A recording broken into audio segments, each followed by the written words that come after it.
You can see it if you screen for a first trimester hemoglobin A1C, which shows approximately your average blood sugar over the last couple months. There are actually guidelines for diagnosing gestational diabetes in the first trimester with an A1C. That is not a pregnancy-induced insulin resistance scenario. The placenta isn't even fully formed in the first trimester. You can't blame the placenta for the high blood sugar. No, this was high blood sugar and insulin resistance that was already pre-existing. If you wait and you don't test them with an A1C in the first trimester, you could do the regular testing at 24 to 28 weeks with the glucose test, and there's a 98% chance they will fail that test if they had a high A1C in the first trimester. Hello, my dears, and welcome back to another episode of the Nutrient Dense podcast. I am so excited for today's episode because I have Lily Nichols on the podcast with me. Lily Nichols is a registered dietitian nutritionist, a certified diabetes educator, researcher, and author with a passion for evidence-based nutrition. Her work is known for being research-focused, thorough, and sensible. She is the founder of the Institute for Prenatal Nutrition, co-founder of the Women's Health Nutrition Academy, and the author of 3 books, including Real Food for Fertility, co-authored with Lisa Hendrickson-Jack, Real Food for Pregnancy, and Real Food for Gestational Diabetes. Lily's best-selling books have helped tens of thousands of mamas and babies, are used in university-level maternal nutrition and midwifery courses, and have even influenced prenatal nutrition policy internationally. We are truly so excited to have her on the podcast today. Welcome, Lily. Thank you for having me. Yeah, I was just telling you before we started recording, I told my community you were coming on, and I was immediately getting messages like, I'm so excited for this episode. We're really honored and excited to have you on today. I would love to just jump in and bring up the topic of kind of fertility and getting pregnant, and what we're seeing and what I feel like is the trend, if we were looking at the data as well, is people just having a harder time getting pregnant and kind of struggling with fertility, maybe more than ever before. Would you say that that's kind of a true trend?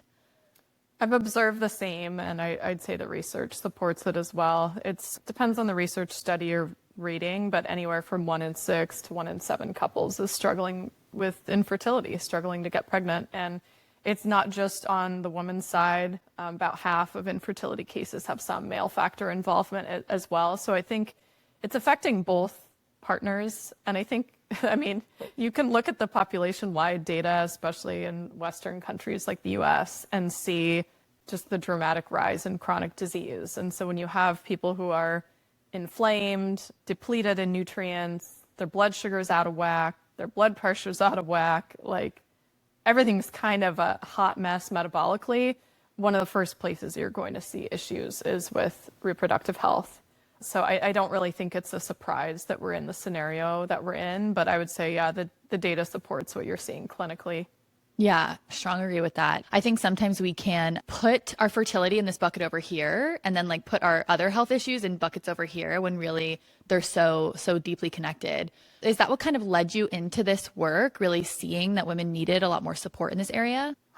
My venture into where I've ended up has been kind of a windy road. I actually started out in the gestational diabetes space, so that does actually have a connection on the fertility side because often there's an underlying insulin resistance component that was pre-existing going into pregnancy. Not always, but the majority of cases do have that underlying risk factor. And then later moving in more to questioning the guidelines, is what we're doing actually helping here? That ventured me into my books. And eventually it was my audience asking me for information on fertility specifically. They're like, hey, you have Real Food for Gestational Diabetes, you've got Real Food for Pregnancy, what about before pregnancy? Mm-hmm. And you can only say so many times, well, it's very similar. It's about the same sort of thing. You do the same diet preconception, but there are so many other facets to go into, right? We were talking before recording about the role that gut health plays,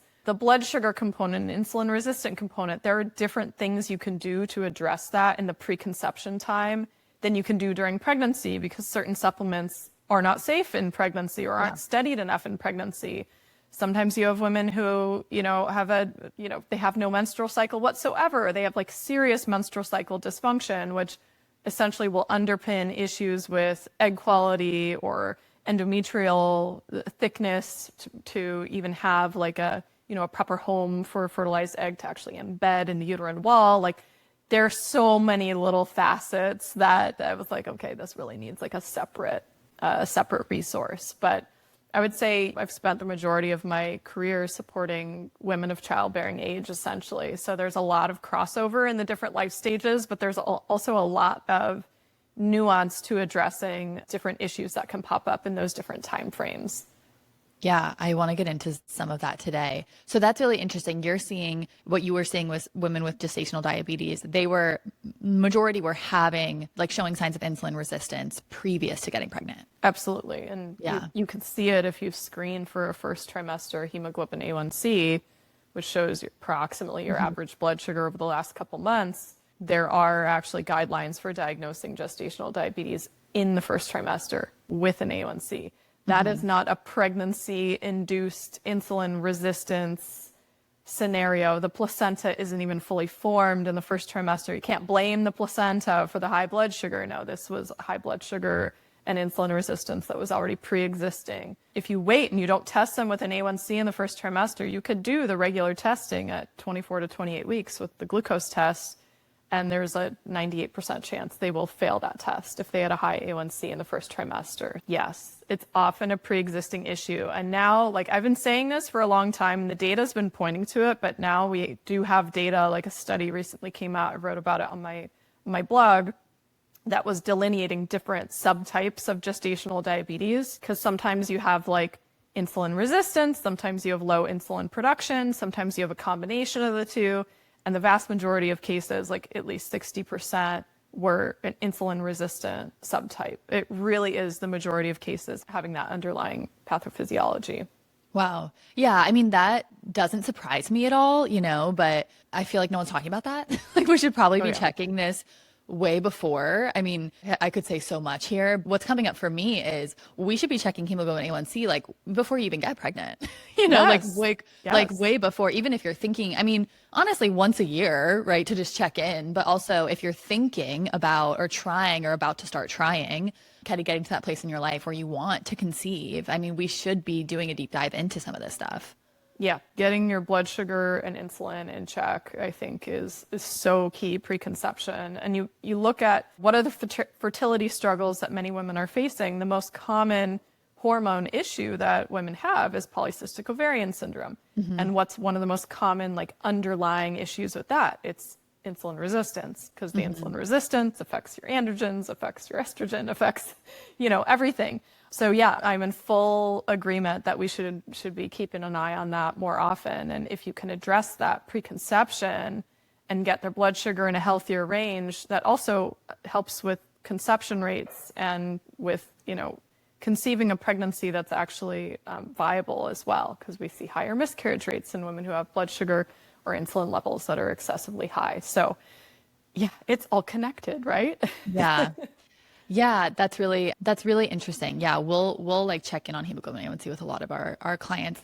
I know as soon as you started mentioning that, I'm thinking PCOS. So it's why are so many women struggling with insulin resistance? I mean, what do you think are some of kind of the core roots of that? Rates of PCOS, I feel like, are exploding. I mean, so many people are getting it. Endometriosis as well, which I know is in a different bucket. But what do you think are the main contributors to this blood sugar dysregulation? So I think there's a lot of potential underlying causes going on here. We have all the way back to just the generation we're living in. Many of us who are at an age where we're having kids now, we were born to mothers who had poor blood sugar control, poor dietary habits during pregnancy, because once the dietary guidelines went into effect in the 1980s and everybody got so afraid of fat and so afraid of saturated fat and cholesterol specifically, we had a big decrease in the consumption of animal foods and full fat animal foods. There was like sugar-free stuff everywhere. Remember like the Snackwell cookies? I mean, it was like crazy. So all these, fat-free things. We had the fat-free cookies that were like high in sugar. You also had the sugar-free stuff going on too. Essentially like a huge increase in the consumption of ultra-processed foods, refined carbohydrates, of course, all these random chemical things that they add to the foods. When you've taken out all the good, yummy stuff, you had to add things back to it to make it taste good. And that was also at a time where we didn't yet have like universal screening for gestational diabetes. So we had a lot of high blood sugar that was going on that we weren't catching. And that influences your metabolic health for the rest of your life. That affects the development of your pancreas, your sort of baseline level of insulin resistance. So we know there's like an intergenerational connection where if you're born to a mom who didn't have great blood sugar control, you're at a lifetime higher risk for diabetes yourself, or just gestational diabetes in pregnancy. Even if it's something that you don't tend to see as severely outside of pregnancy, you're still at a higher risk for it. So I think some of it even goes back generations. On top of that, diet quality as a whole has really gone down. We're sort of in this battle of nobody has time to cook or wants to cook or knows how to cook. Many of us were raised on processed foods, or moms were, working outside the home and not cooking. People are relying on pre-made easy things. And I get it. I have that temptation too on nights when I really don't want to cook, but that does affect what we're eating. When you start looking at like what is the macronutrient composition of a lot of these pre-made foods, they're generally high in carbohydrates, high in low quality fats, and they're really low in protein. And guess what? That combination is a wreck for our blood sugar and our insulin regulation. And the more you're eating these foods that aren't very nutrient dense, the more deficient you're getting in the various vitamins and minerals that are helping with your metabolic health, that are helping with how responsive your cells are to insulin and thyroid hormone and everything, how well our body is able to regulate our blood sugar levels. There's so many different cofactors for regulating your blood sugar levels. So if you're deficient in thiamine or potassium or magnesium or vitamin D, like you name it, there's a whole slew of nutrients that are involved in it. And then I could keep going, but I'll add one more is I think we're exposed to a lot more chemicals than we were in previous generations. And those all screw up our endocrine system, blood sugar and insulin included. So I think there's a lot going on. I'm even skipping over physical activity and circadian rhythm and our blue light exposure and all that, but there's a lot going on here that's not working in our favor. Yeah, I was going to ask you the environmental toxin piece and the stress piece, the physical inactivity, right? Like even for me, someone who is like educated in this and puts in effort and like teaches people how to do, how to get healthy and all of that. If I'm not careful, I can be sitting at my desk for like 6 hours straight, so, and not even moving. And like the walking desk is so helpful for this, but I can't do the walking desk when I'm on client calls or like podcast records, right? Then you're like bopping around on the screen. My writing is like literal chicken scratch when I'm trying to take notes with it. Right. If we're not careful, if I'm not putting in effort, I'll get 3,000 steps in a day. That's like average. If I'm not like, okay, Hannah, you got to go on a walk and you got to take the extra 20 minutes and you got to do this. So there's, it's like the nutrition piece, the exercise piece, the sleep. I feel like people don't sleep well. The research on that is wild. It's like one night of poor sleep, right? I think it's under 6 hours that then you wake up like more insulin resistant. It doesn't take much,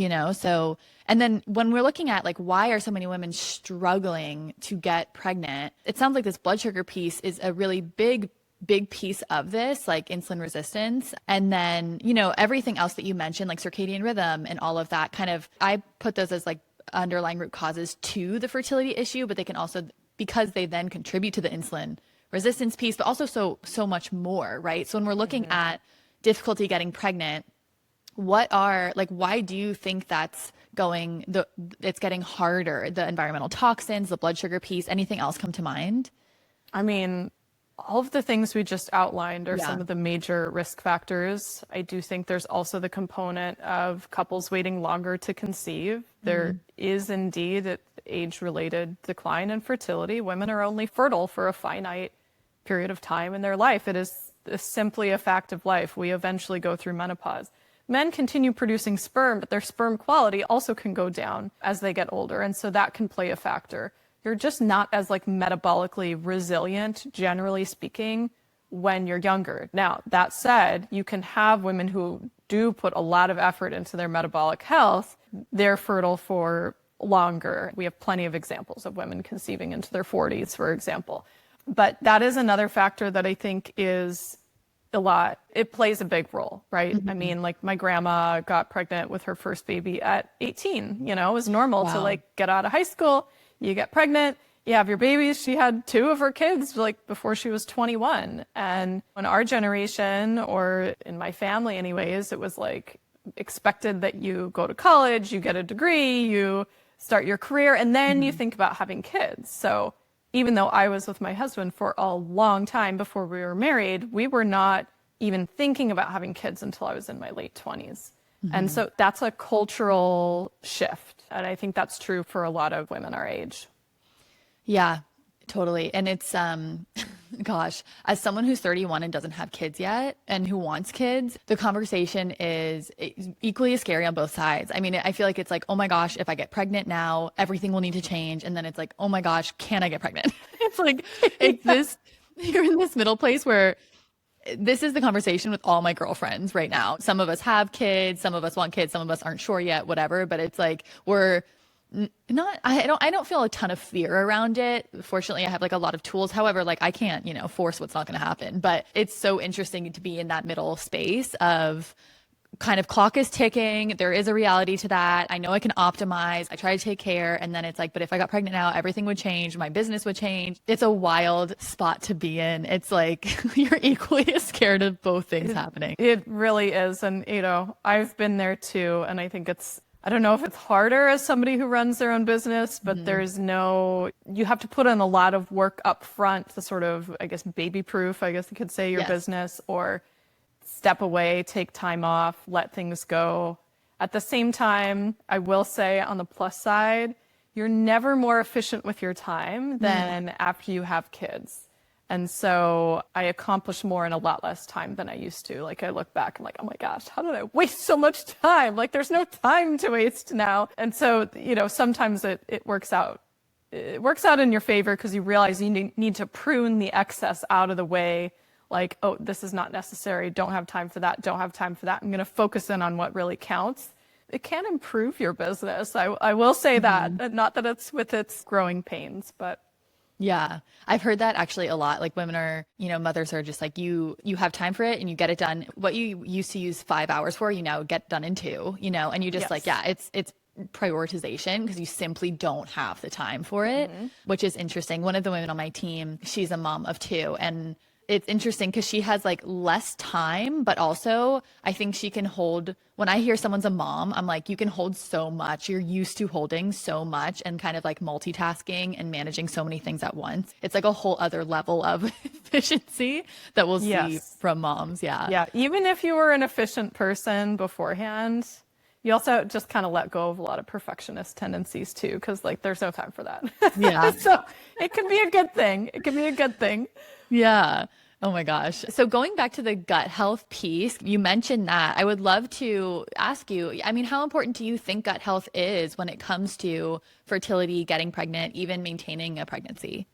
Well, I think it's huge because you can't absorb your nutrients and maintain good nutrient status if your gut health is a wreck. Yeah. Then if a lot of hormone metabolism is happening in the gut, at the very least hormone excretion, right? So your liver processes used up hormones and excretes them via your bile, and you need to be able to actually get them out of your system. So when you have somebody who's chronically constipated, for example, they're reabsorbing like all this used up estrogen that your body doesn't want anymore, is trying to get rid of, not to mention all the toxins and things that your body's trying to excrete in your stools.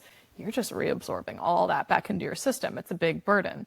Not to mention you feel terrible when you can't go to the bathroom. Oh my gosh, I mean, so it bad. really literally weighs you down. And then you think about the brain health portion of it and the neurotransmitter connection there. I mean, it affects your mood. It affects every part of the quality of your life. It affects your levels of inflammation. It affects your blood sugar regulation. It is huge. I think it's one of the most important foundational pieces to address. And not to make it sound super scary, you can actually address a lot of the things we're working on for fertility are improving your gut health at the same time. Like I bet if you and I were to compare notes on what you do in your gut health programs and what I do on the fertility side, there's so much overlap. Like a lot of the things we talk about for food choices would probably be the same. A lot of the things we're talking about with supplements would probably be the same. There might be little caveats when you're working with some H. pylori issue over here, and I'm working on, can we improve your, the LH surge or something. There may be some differences, but there's a lot more overlap than people think. So I don't want to scare people away that like, oh, that sounds impossible. I don't even know where to start. Start by like eating at regular meal times. Start by eating enough protein. There's some small little shifts you can make that will make a dramatic difference on your gut health. Yes, it's amazing. Well, because we don't really speak to fertility that much, like in our work. We really focus on chronic digestive issues, things like food sensitivities, bloating, constipation. We do have like a skin program, so we'll see a lot of acne, eczema, things like that. But I had to put a disclaimer on our program, my gut repairing program, where we're working a lot on the gut. But as you mentioned, I mean, in order to work on the gut, we're also working on blood sugar. We're also working on liver detoxification capacity. We're working on opening up drainage pathways. We're working on a lot of replenishment, right? Because of the fact that especially people that have had chronic digestive issues for so long, I mean, they're usually like low in nutrient stores, which will then impact everything. So we don't really like speak to fertility that much, but I had to put a warning on my program because every round 1 to 2 people were getting pregnant and they couldn't previously get pregnant. So they weren't really thinking about it. And, as you mentioned, once you get pregnant, we got to get you off of like all these supplements. Like we can't really do like antimicrobials and a lot of eradication work or anything like that. So I had to be like, hey, you guys, please be mindful of getting pregnant during this process, or we'll have to pause your whole program. And then in 18 months or 24 months, these test results aren't going to be valid anymore. Yeah. It's just so interesting because everything's connected. Like what we're working on is enhancing nutrient absorption, decreasing inflammation, getting rid of the infections that's contributing to that inflammation. Like I said, the blood sugar piece, all of that. And then it's after 3 failed IUIs, someone's pregnant. And in like, honestly, 2 months, which I'm hesitant to say that because sometimes it can take, not everyone's road is like 2 months, but people after 3 years are getting pregnant with, they weren't able to before. So it's, that overlap is it's so strong. Yeah. If you're addressing like even some of the basic things, boosting their nutrient stores because they can now absorb what they're eating, that alone is huge. You improve the blood sugar component, that alone is huge. Right? You start getting rid of like bringing the chronic inflammation down. That is huge because the chronic inflammation is not just living in your gut. That's where you feel the symptoms. It's also affecting your reproductive system as well. So you're probably seeing for women who are tracking their cycles that their cycles also improve and maybe they're not as painful and maybe their period's a little more regular and like a lot of those things that the cycle is just a window into what's going on with your hormones. So there you go. Like there's always a connection. And we see, in the medical literature as well, especially like the severe digestive issues like irritable bowel disease, Crohn's, colitis, celiac disease, those have a substantial risk factor associated with fertility challenges. And so, for example, if you have a woman with celiac who doesn't know she has it and her gut is a mess, nutrient stores are a mess, until you take the gluten out and start healing and repairing the gut, she's probably going to struggle with fertility once you get that sort of dialed in and get her on a very strict gluten-free diet and her gut is healed a little better, her nutrient stores are up a little more, her B12 status and iron status have recovered, or, fat-soluble vitamins levels have recovered, then suddenly the fertility is no longer an issue, right? So we have the confirmation even in, the medical literature as well that there's a connection here. But even for people who have more like mild gut issues, I would say we also will see an improvement on the fertility side once those are addressed. Yeah. And you spoke to really like the repletion of nutrients and nourishment. We see a lot of people, just under eating. Women are just they're just under eating. How much do you think that plays a role? Honestly, we'll see under eating kind of across the board, like all macros and all nutrients, but also big emphasis on protein. Most women will come in. We try to get them to work on getting to like 100 grams protein per day is kind of like a baseline, but most women will come in at probably like 50 or 55. How much do you think that impacts fertility? It impacts it massively. So we spent a lot of time, there's like a whole chapter in Real Food for Fertility going through macronutrients, and the section on protein was really fascinating to write, especially because I have like this mild obsession with reading into like individual amino acids and how those affect different things. So there's a lot of amino acids. Like amino acids are the little building blocks that make up protein. And conventionally, we think that some are essential. You have to eat those. Some are non-essential. They don't really matter. Don't worry about them. But there's like a ton of literature on these so-called non-essential amino acids and their role in things like egg quality, production of hormones, endometrial thickness, endometrial receptivity to implantation. It's fascinating. Placental formation and development, right? So I think protein is a massively underlooked component. The individual amino acids are part of it. That's very interesting. And that really points to how we need to focus on high quality protein sources. Generally, we're talking animal sourced foods. Those also for people with gut issues. As long as we get like your digestive enzyme capacity and stuff like in a good place and your like acid levels in your stomach at a good place so you can break it down, those tend to be like really easy for your system to digest. Like you're not going to be bloated from having steak for dinner, where you're probably going to be pretty bloated if you just have beans, you know? So it's very helpful on the gut health side as well. But our protein-rich foods also tend to be our most concentrated in many of these individual micronutrients that are so crucial for both male and female fertility. So your vitamin B12 and your B6 and your zinc and your iron and your choline and your vitamin A, and you can go on and on. Those tend to be most concentrated in those foods. So we fill in a lot of nutrient gaps in the diet when you increase the proportion of protein. I think starting at something like 100 grams is like a good minimum goal for most adult women. There are going to be many who need more than that. There's some who are super small, very small frame, not very active, who might not need quite that much. But I think that's a good goal for people to aim for, because the RDA, you know, for protein is set way too low. Like that 50 grams a day, that meets the RDA for a woman set at 45 grams. Wow. Okay. It's way too low. It's only like 10% of calories coming from protein. And we've had 2 decades or more of research now from protein researchers saying, hey, that level is based on like outdated ways of estimating the body's usage of protein. And actually, we have all this data saying we probably need a lot more, like probably double that. So I think that it's a big missing component. The other thing I'll say about protein-rich foods is they tend to come packaged with fat. And the other thing that I see a lot of women is not only undereating protein, but also undereating fat. We have had so much diet culture fear built into us about watching the amount of calories and things. And the calories coming from fat add up a lot quicker than the other ones. They're just more concentrated in calories than the other macronutrients. It's a fact of life.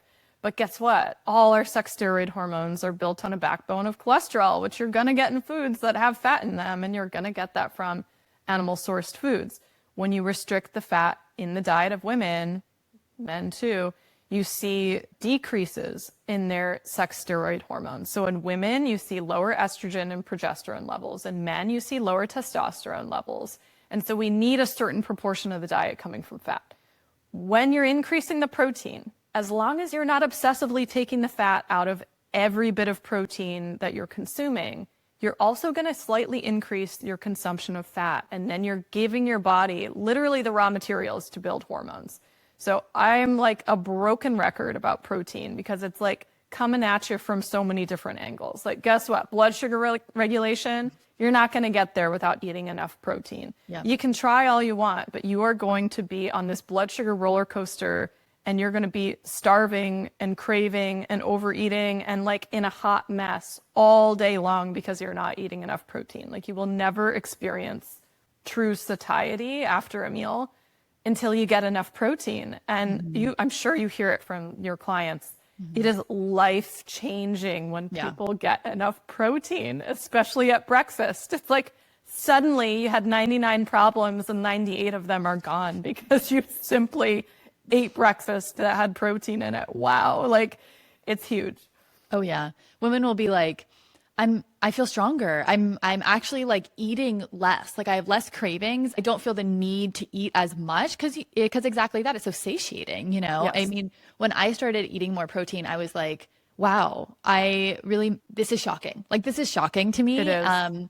My relationship with food started to shift because I was having less ups and downs and my cravings were shifting because it was like I would eat these huge salads for dinner and after that it's like you want something sweet. You want Mm-hmm. something that you're not satisfied, you know, and as soon as you start to eat enough protein, the cravings go down so much, the blood sugar dips, ups, highs and lows go down so much. Women will be like, I can see muscle definition for the first time in a decade, things like that. And then I find it's like for me personally, my cycles, like if I'm actually hitting my protein needs or hitting like 100 grams or maybe a little bit more than that, my periods are less painful. Like there's a Yes. pretty much a direct correlation for me. We'll see that in clients too, but in my body I can feel it. Like if my period's a little more painful, I'm like I've probably been under eating. Yeah, it's huge. And to speak to the under eating component just as a whole, because I know we kind of focused on protein there, I agree that I see this a lot. And you know, there's a name for it when you screw up your cycle so much that essentially that it disappears. You stop ovulating, you stop having a period. It's called hypothalamic amenorrhea, and it is 100% like an energy availability issue. Your body is expending more energy than you're consuming. You're either burning a lot via exercise or under eating a lot, or both.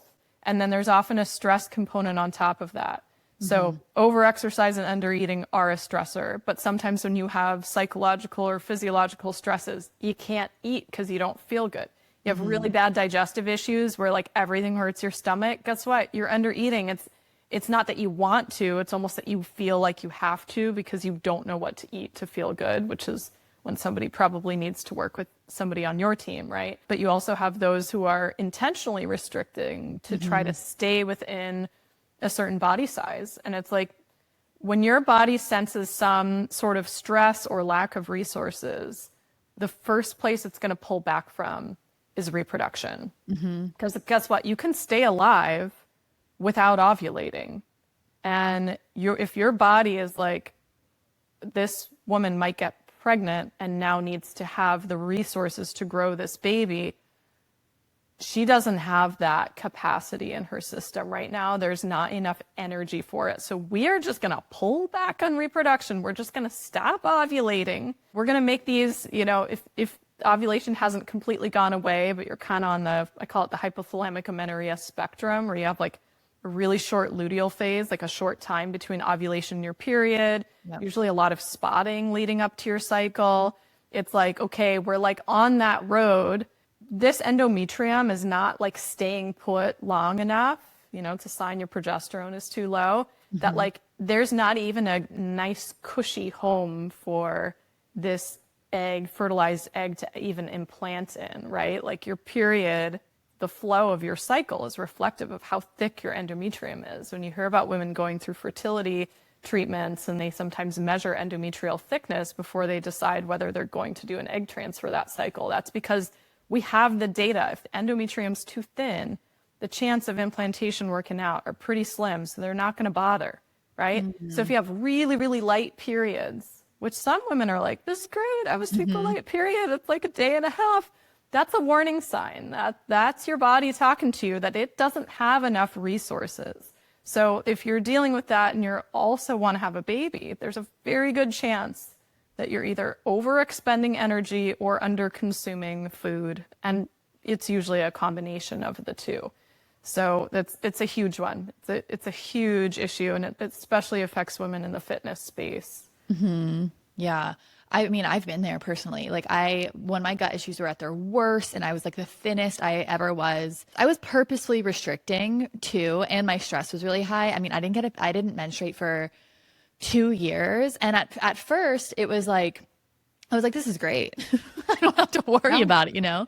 And then I very quickly, realized like, this is actually very bad. Like, this is definitely not good for me. But I've been there. I mean, for people that are resonating with that, it's like slowly but surely, like increasing the caloric intake and balancing blood sugar and all of that can be so incredibly helpful. My body, it's when you are just kind of talking about all of this, what's coming up for me is just like safety. It's like you have to help the body feel safe. Like women's bodies are not so sensitive, but I do think more sensitive than a man's body when it comes to just like safety. Do we have enough of what we need? Do we have enough nourishment, food, protein, carbs, fat? How are our stress levels? Are we getting enough sleep? Like I often say to clients, like, how can you help your body feel safe? That can look like eating enough. It can also look like toning down the exercise. It can also look like going to therapy and having a good cry. Like there's so many different ways you can kind of support that, but just like safety. I'm with you. Yeah. So if for example, for anyone listening and who's kind of trying to conceive, kind of getting to that point in their life, thinking about it, for example, if I wanted to get pregnant in like 6 months, like what are some of the top things that you would want me to focus on to optimize my fertility?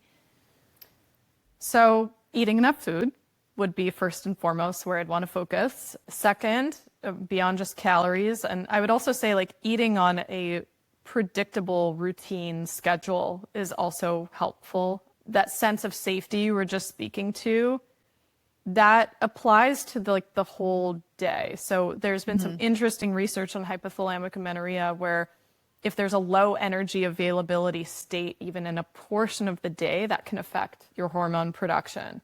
So the intermittent fasting thing, it's not my favorite thing for fertility. There's some caveats. There's like a few exceptions where sometimes it's the appropriate intervention, but you have to be really careful with how you do that. And we cover that data in chapter 2 of Real Food for Fertility. Of anyone who's like, no, but I need the intermittent. You might, okay? I'm going to throw you a bone, but be careful.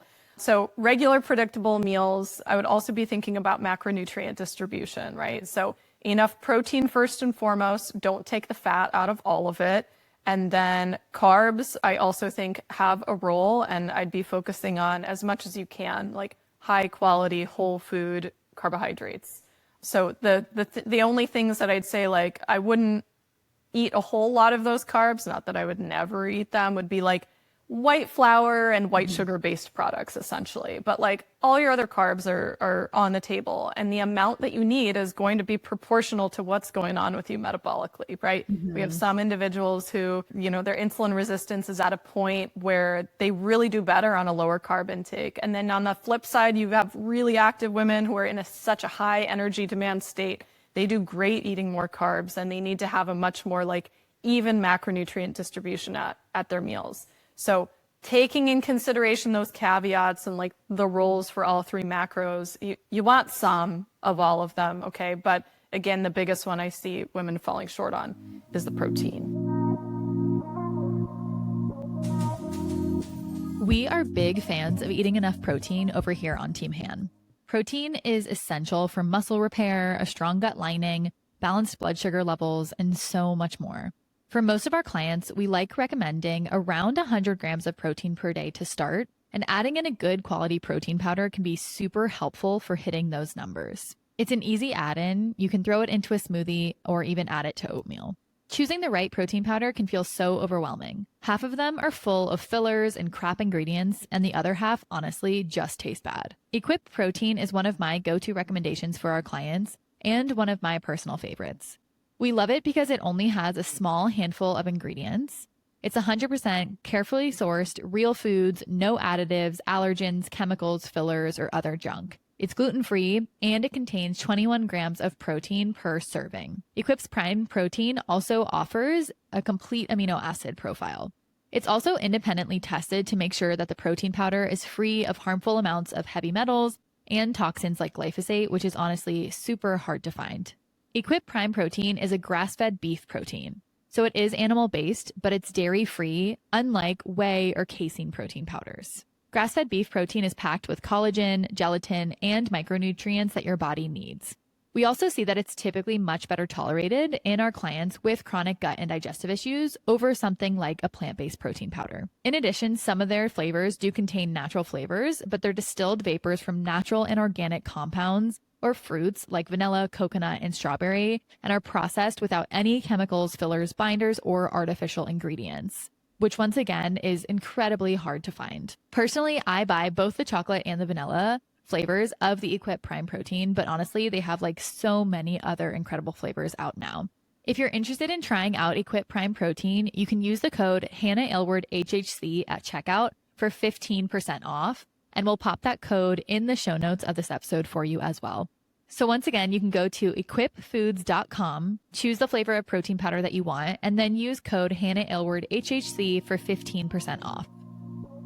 Another thing I would say is like get your nutrient levels in a good place. If you're not already on a high quality prenatal vitamin, I think that's a really good like insurance policy sort of to fill in potential nutrient gaps in your diet. And there can be more of those the more restrictive your diet is. So, you know, do you not eat seafood at all, for example? Well, there's going to be a higher chance you're low in iodine and selenium and DHA.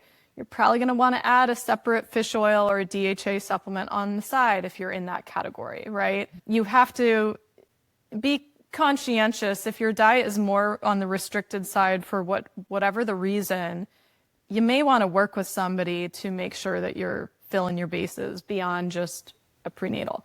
Let's see. Some of the other ones I would say is work on your sleep, like try to get to sleep at a decent hour.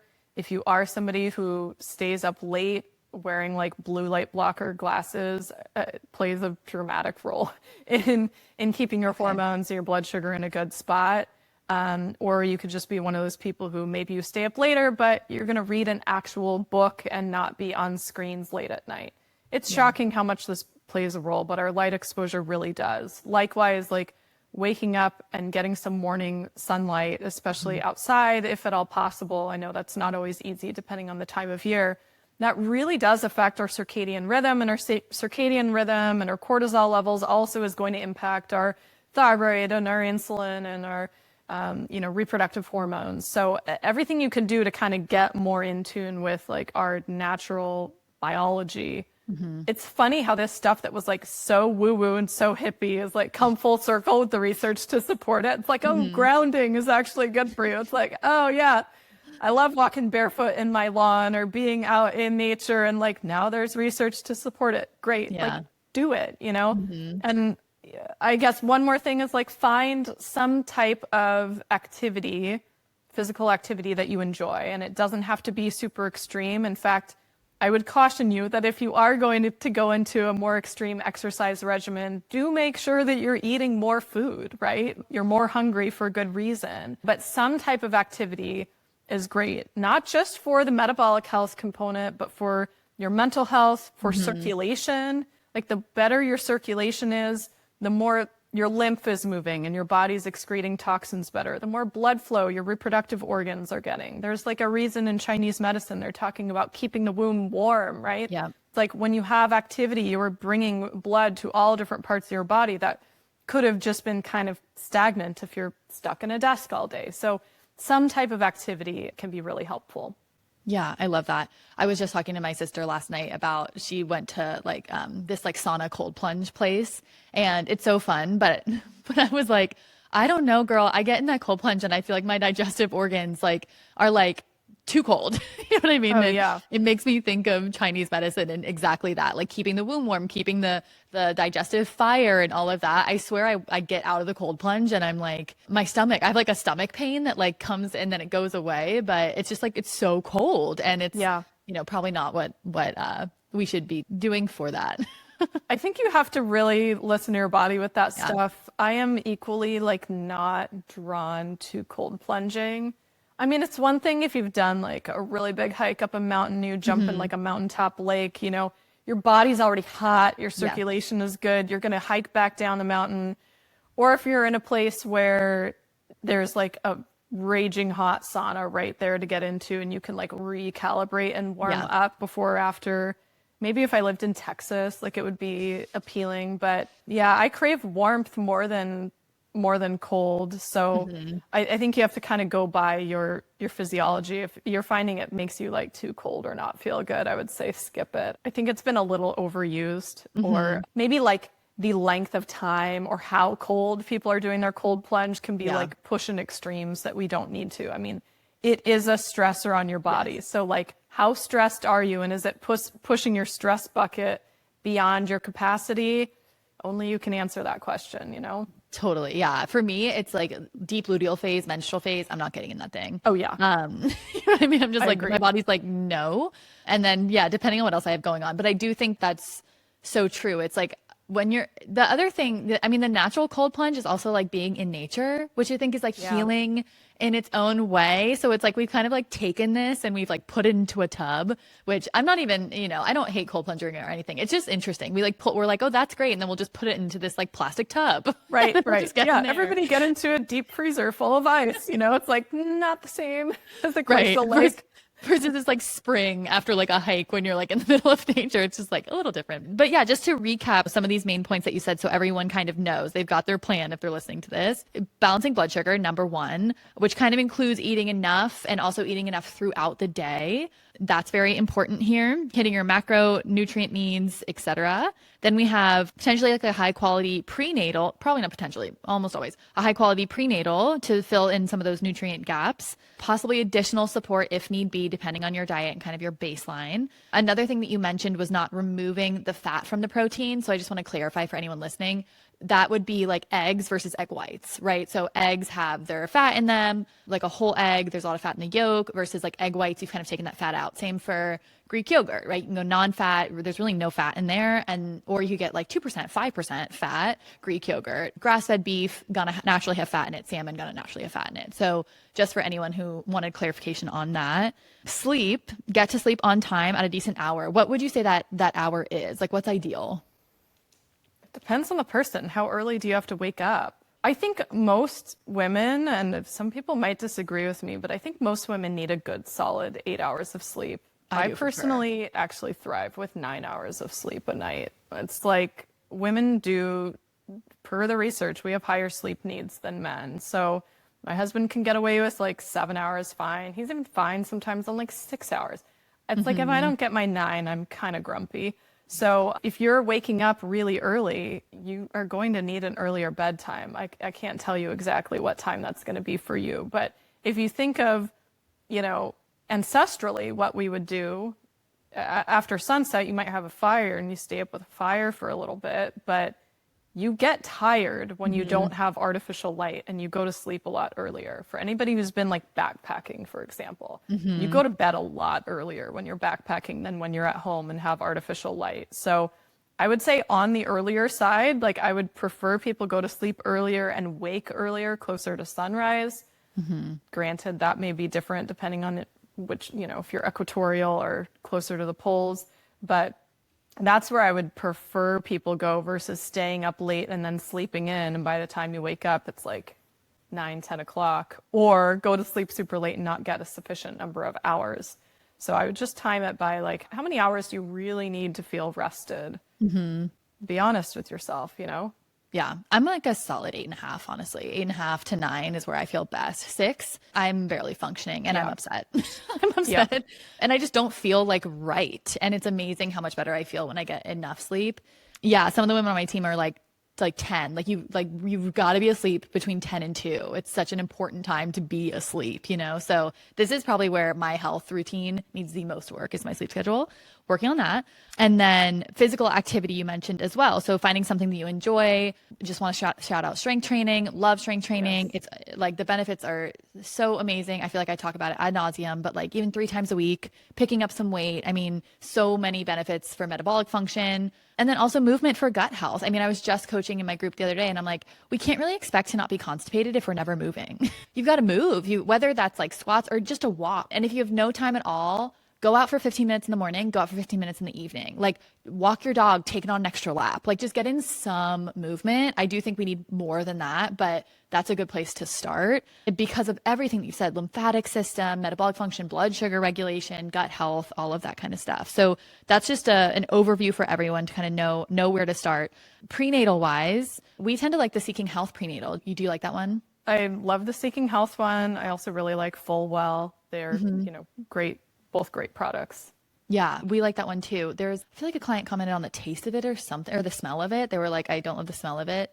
Anyway, we get a little bit less pushback from the Seeking Health, but we actively recommend both of those. On the topic of prenatals too, this may sound, I don't know, I'm interested to get your take. Sometimes we'll recommend prenatals to women that aren't even necessarily actively trying to get pregnant, but have just been so deficient. Yep. Do you agree with that? Do you see a use for that? I do. I mean, if you need repletion, you're so low in so many micronutrients, then you want a prenatal. There's no like requirement for what can and cannot be called a prenatal, but for the ones that we're talking about, which are like highly comprehensive 8 capsule a day dosage, it's a potent multivitamin. It's a really comprehensive, potent multivitamin. So if you're somebody who's really depleted, yes, I think it could make sense to be on one.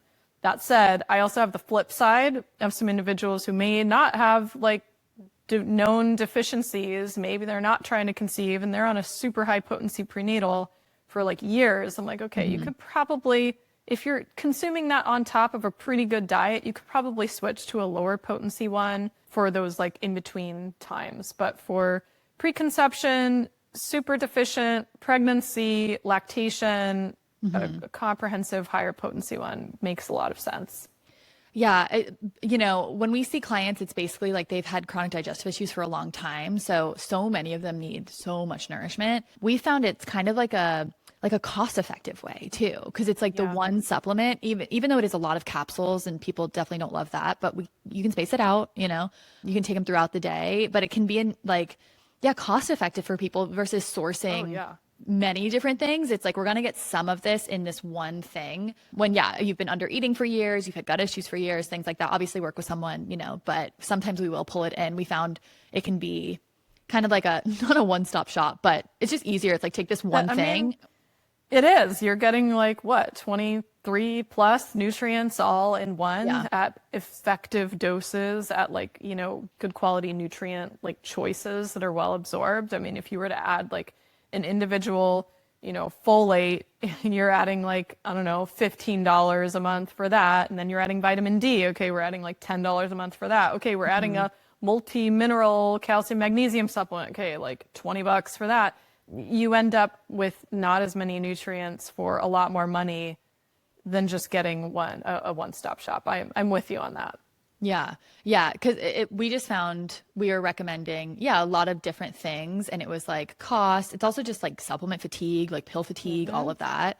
So we kind of started pulling that in a couple of years ago. We've seen good results with it. But yeah, you mentioned folate. I did want to just ask you, I saw a post on your Instagram about folic acid versus methylfolate. And there was an interesting study and research done on, I believe it was frequency of miscarriage with these different forms of the vitamin. Can you speak to that a little bit? This was specifically with the MTHFR mutation, which is quite common, I would say. Like a lot of people that we see have it, know they have it. We don't really run genetic testing, honestly. I don't see it be that much of a game changer, but it's quite common, So women one of the first things you'll be told is folic acid when you're pregnant, right? So what is the nuance there? What do you see be most effective, or what does the research support? Yeah, so just briefly to clarify for the audience, like folate is an umbrella term, and it can explain or it can include synthetic folic acid, which is a man-made form of folate. It can include the types of folate that come in foods. And it can include other supplemental forms of folate that are really in the same like forms that you might get in food or similar forms that you get in food, but they're just like highly bioavailable, usable. So methylfolate also falls under the umbrella category of the term folate. And it gets very confusing. So the folic acid is one that doesn't naturally occur in food. It's not found anywhere in nature. It is a form of folate that was created because it's highly stable. It's highly absorbable by the body. But that doesn't necessarily mean your body can use it well, because in order for your body to be able to use folic acid, it has to be converted into methylfolate first. And that takes a couple different like metabolic steps for that conversion to take place. And if you have something like an MTHFR variation or mutation, same difference, your ability to methylate folic acid is decreased. And depending on which type of MTHFR variation, sometimes it can be very severe, sometimes it's, somewhat mild, but nonetheless, you can't handle a ton of folic acid. So when we start throwing a bunch of supplemental folic acid at you, you actually can create a folate deficiency, ironically, because you're overwhelming these enzymes with a compound that it can't keep up with methylating enough of. So you have a buildup in your system of folic acid. They call it unmetabolized folic acid, UMFA. You can look it up in the medical literature. It's a legitimate phenomenon, in case people are like, you sound crazy. No, it's like been very well documented out there. So the study you're speaking to, and I did pull it up so that I can give you the actual like stats from it. They were looking at women who had had recurrent miscarriages. So that can be defined as either 2 or more or 3 or more miscarriages in a row. And they were looking at whether they supplemented them with methylfolate or they supplemented them with folic acid to see what happened to their miscarriage rate. So this study had 100 women. They all had an MTHFR gene variation. By their definition in this study, that they had at least 2 back-to-back first trimester miscarriages. So the women in the study were given either folic acid at the dosage typically used by a lot of reproductive endocrinologists, so 5,000 micrograms per day. That's 5 times the upper limit for folate, just to let you know. It's a really high dose, but this is very, very common in the reproductive space. So some were given that, the folic acid at a high dose. The other were given a methylfolate supplement at a more reasonable dose, 1,000 micrograms per day. So 5 times less, okay, than the folic acid group. And they were only supplemented through the first trimester. And they looked at outcomes at the end of their pregnancies. So in the folic acid group, the miscarriage rate was 54%. In the methylfolate group, it was 16%, which is about expected. Actually lower than expected if you're looking at women with recurrent miscarriage. They also looked at things like different pregnancy complications. The methylfolate group had half the rate of pregnancy complications, and the percent of women who had a full-term pregnancy in the methylfolate group was 60%, and in the folic acid group was only 22%. So, people will pick apart any individual study. There's always reasons people don't like the research that I share about, but this is a really important, early step at looking at what is actually going on, because there's been other research looking at folic acid supplementation and miscarriage rate, and some of them have looked at levels of inflammatory markers like homocysteine or looked at their folate status, and these are case reports, so not as big of a study group as they had in here, but in case reports there have been reports that when you have women taking high dose folic acid, sometimes you're not improving their folate status, and sometimes you're not bringing their homocysteine down, but you can switch them to methylfolate, and suddenly their folate status normalizes and their homocysteine levels normalize. Why would that be? It's biochemistry, right? It's what can the body actually utilize? And some of us who have the MTHFR variation, that's about half of us, by the way, myself included, we simply can only methylate so much folic acid. There's a point at which our body cannot keep up. And by the way, for people who are still eating normal American diet, most women are getting more than their fill of folic acid just from enriched grain products on a daily basis. Most women are getting over 300 micrograms of folic acid just from that alone. So when you add a high dose supplement on top of it, it's okay, now we're really overwhelming the system with a form of a nutrient that it simply can't metabolize. So regardless of what your genetics are, you said you don't test genetics necessarily, and I don't think that's necessarily a wrong choice, because you can simply give everybody the form of folate that they can metabolize, and it's fine. You're going to capture the people who have trouble metabolizing folic acid, and you're also going to be given the people whose physiology is a little more easygoing, they're also going to have just fine folate status. Like everybody can use methylfolate. 95 to 98% of the folate circulating in your body is in the form of methylfolate. So we may as well give the one that the body can use. That's what I was going to ask you. Like, is there a downside? I mean, kind of why wouldn't we? It sounds like not really. I think there's the only potential downside is I think that there are some people who are just getting too much methylfolate then. And there's some people who seem to be susceptible where when they get an overabundance of methyl groups from methylfolate, methyl B12, maybe some things with like what their diet is like, they're getting lots of methyl groups from what they're eating. For some people who are susceptible, they start getting like anxious or irritable or like overstimulated, like they feel And so that there's a chance. And Seeking Health makes methyl-free prenatals, methyl-free multivitamins. They're the only company I know of that does that. So if you fall into that category where you're taking a higher potency prenatal and you're like, I don't feel right, like I'm all anxious and irritable, feel weird, switch to the methyl-free version. So those ones will have calcium folinate, or in other words, folinic acid.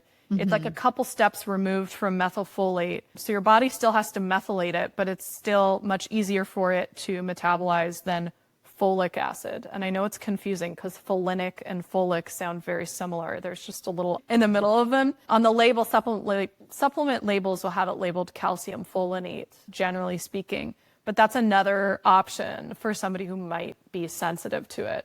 I don't see it super often, but I occasionally hear about it. So if you fall into that category, there's your solution. Yeah, that's a great, what's what I'm looking for, not point, but yeah, just like nuance to be aware of. Okay, the last question I want to ask you is for women that are 30s, maybe 40s, it sounds like everything we've already covered is equally as important for them to optimize fertility, right? Blood sugar, eating enough, all of that kind of stuff. Are there any additional like tips you would add into that? Like people speak to CoQ10, people speak to vitamin D, any specific nutrients or strategies that you would really want to emphasize for someone that is in their 30s or 40s?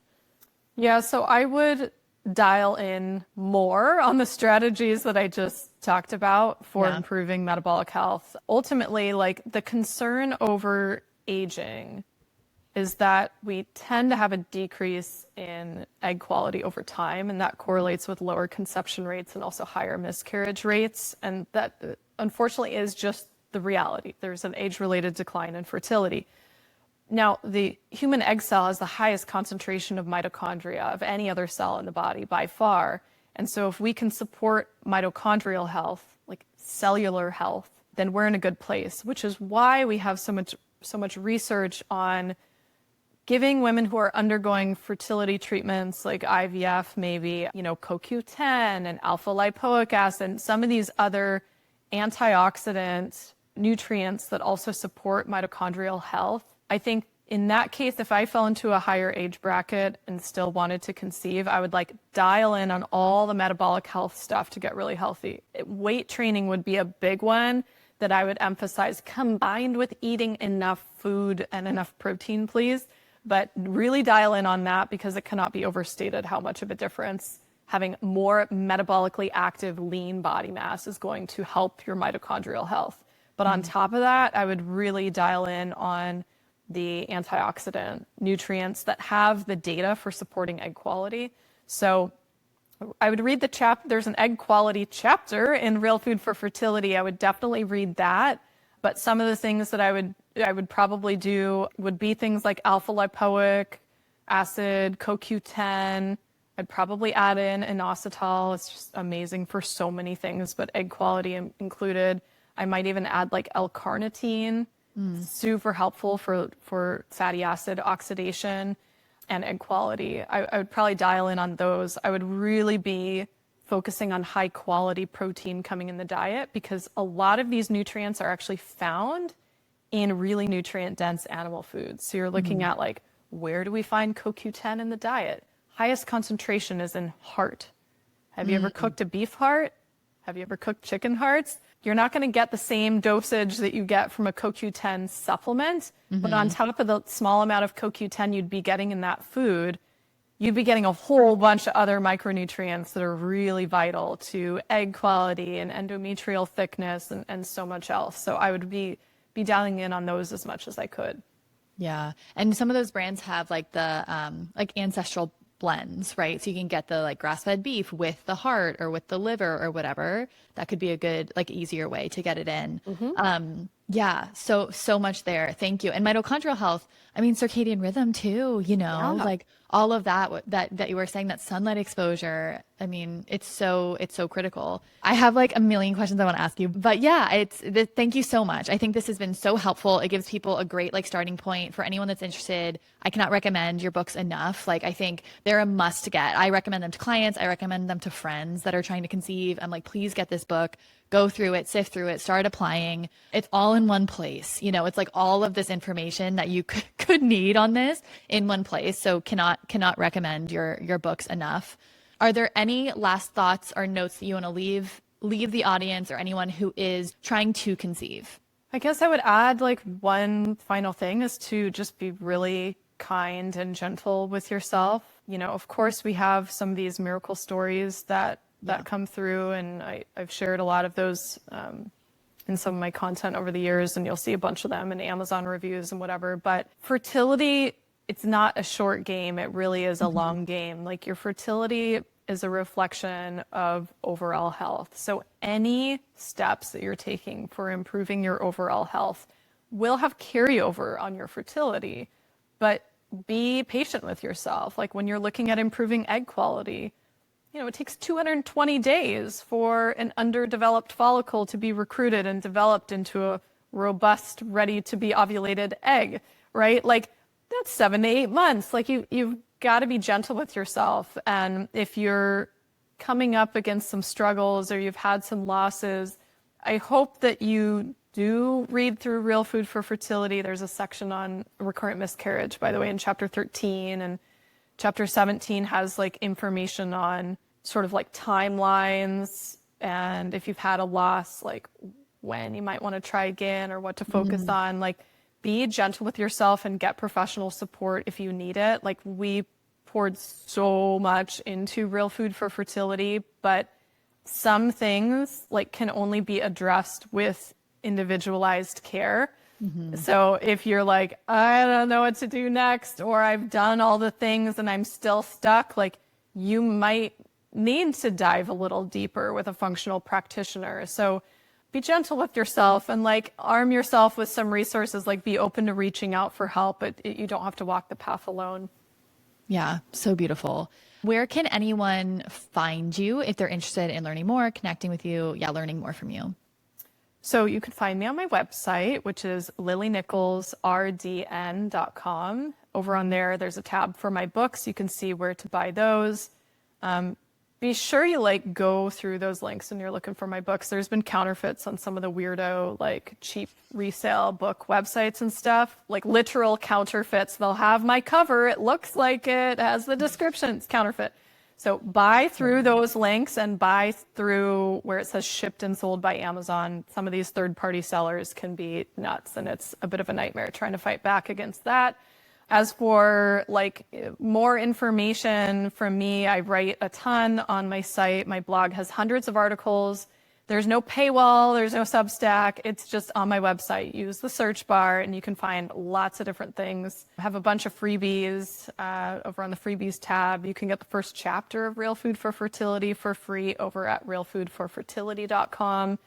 And just one more little thing for practitioners. I do mentor practitioners via the Institute for Prenatal Nutrition. So again, that's linked out on my site, services tab, or instituteforprenatalnutrition.com.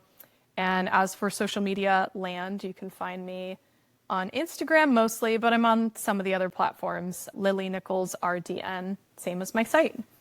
Yeah, fantastic. Thank you so much. We'll make sure to link those in the show notes below so you guys can easily click on them. And thanks so much for your time today, Lily. Thank you.